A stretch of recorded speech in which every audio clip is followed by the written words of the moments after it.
Provocation, tacle assassin, coup de boule, bagarre générale et autres gestes dangereux se soldant par l'exclusion immédiate de joueurs fautifs. Voici notre top 9 des footballeurs qui voient rouge. Numéro 9.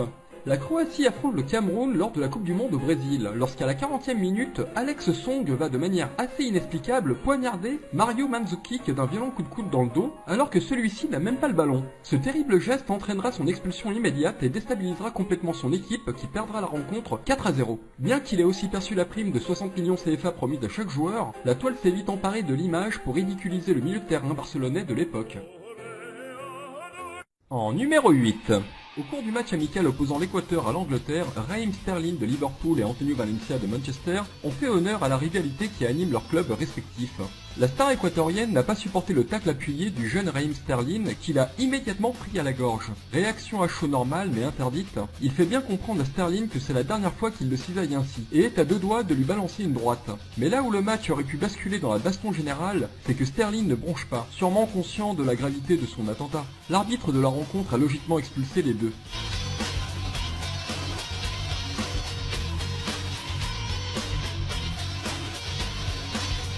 Numéro 7. Voilà ce qui se passe quand on mélange du jaune et du rouge. Ronaldinho en a fait les frais. Lors d'un match amical entre le Milan AC et l'Inter de Milan, le Brésilien du Milan, Ronaldinho, a reçu un carton rouge pour une simple contestation. Un peu sévère, me direz-vous? Oui, car l'arbitre de la rencontre, M. Gonzalez, s'est en effet trompé, ce qu'il a vu de suite. Il s'est alors empressé de rectifier son geste et de mettre un carton jaune à Ronaldinho. Le génie brésilien et M. Gonzalez ont préféré en rire et le jeu a pu reprendre par la suite.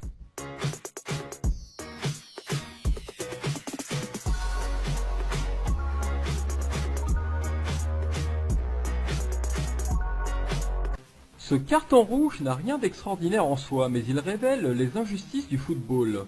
Fin des prolongations entre le Ghana et l'Uruguay. Le Ghana obtient une dernière occasion pour entrer dans l'histoire en devenant la première équipe africaine à atteindre une demi-finale en phase finale de la Coupe du Monde. Après un premier sauvetage in extremis, le ballon rentre de nouveau dans les buts pour qualifier ainsi le Ghana. C'est alors que Luis Suarez repousse le ballon, mais de la main.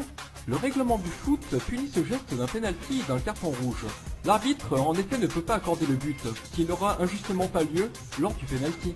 Le Ghana perdra finalement la rencontre, en emportant dans son désespoir tout un continent africain. Suarez se vantera même en disant « Qu'on le veuille ou non, j'ai fait l'arrêt du mondial ». Notre numéro 5. Et voici le tacle assassin du Croate lors de la rencontre Serbie-Croatie. Les matchs entre la Croatie et la Serbie ne sont jamais tendres à cause des relations tendues entre les deux pays. Ce match de qualification pour la Coupe du Monde 2014 n'a pas dérogé à cette règle. L'attaquant Miralem Sulejmani peut désormais témoigner qu'ils sont risqués. Lorsque lancé en contre, le défenseur croate Josip Simunic va venir balayer d'un tacle des plus violents le joueur qui partira en vol plané à la suite de cet attentat.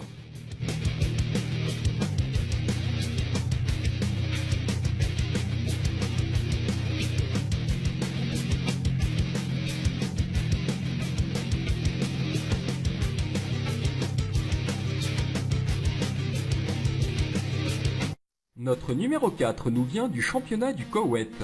Alors qu'il vient de siffler un penalty en faveur d'Al Arabi, l'arbitre se retrouve encerclé par les joueurs adverses, mécontents de sa décision. Les images qui vont suivre sont tout simplement surréalistes. L'arbitre va en effet complètement perdre son sang-froid en distribuant coups de poing et coups de pied à des joueurs qu'il expulsera à tour de rôle.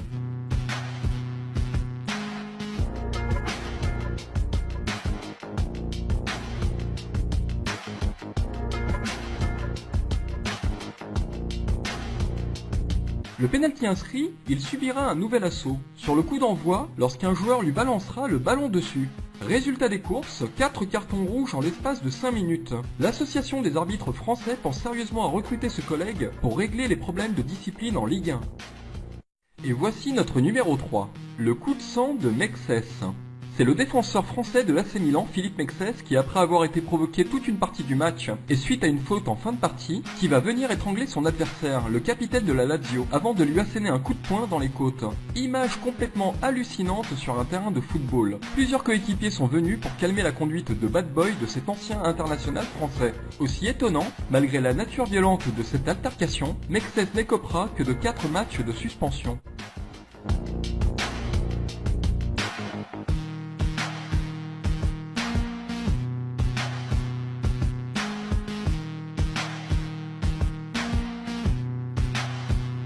Notre numéro 2 nous ramène en 2009, et même si la qualité des images n'est pas au rendez-vous, nous ne pouvions pas faire l'impasse sur ce carton rouge d'anthologie de Pepe, qui, furieux d'avoir provoqué un pénalty sur Casquero, va se défouler tout d'abord de 2 coups de pied dans le dos, puis il reviendra sur l'homme à terre pour lui tirer les cheveux avant de l'achever en l'écrasant plusieurs fois. Il dégagera avec la même violence 2 partenaires venus défendre leur coéquipier. Tout se massacre devant les yeux de l'arbitre. Par la suite, Pepe demandera des excuses au monde du football, à Casquero, à sa famille, à ses coéquipiers et à tous les supporters. Ce comportement indigne d'un grand joueur lui valera 10 matchs de suspension. En numéro 1. C'est avec un pincement au cœur que nous attribuons la première place de notre classement à notre Zizou national pour son tristement célèbre carton rouge lors de la finale de la Coupe du Monde contre l'Italie en 2006. 110 minutes de jeu et un partout lorsque l'arbitre arrête le match. Faute d'image au moment du direct, on ne comprend pas très bien ce qui se passe. C'est après une rapide consultation auprès de son arbitre de touche que l'arbitre de la rencontre se dirige vers Zidane pour lui sortir un carton rouge, provoquant la stupeur de millions de Français devant leur poste ce soir-là. Mais au vu du replay, malheureusement, on voit clairement que le meneur de jeu français assène un violent coup de tête sur la poitrine du défenseur de l'Inter de Milan. Pas aujourd'hui, pas maintenant, pas après tout ce que tu as fait. Ce seront les mots désespérés du commentateur français ce soir-là en direct. Le carton rouge est incontestable, même si Materazzi a apparemment proféré de graves insultes à l'encontre de Zidane, il n'aurait pas dû répondre. Ce sera une sortie fatidique pour la France qui dominait pourtant cette rencontre, qu'elle perdra d'une cruelle manière et la privera d'une 2e étoile à son maillot. Et vous, que vous inspire de tels comportements venant de la part de célébrités censées donner l'exemple? Votre avis nous intéresse. Si vous avez aimé cette vidéo, n'hésitez pas à cliquer sur le pouce. Nous vous souhaitons une bonne semaine et vous donnons rendez-vous dans 7 jours pour une nouvelle vidéo.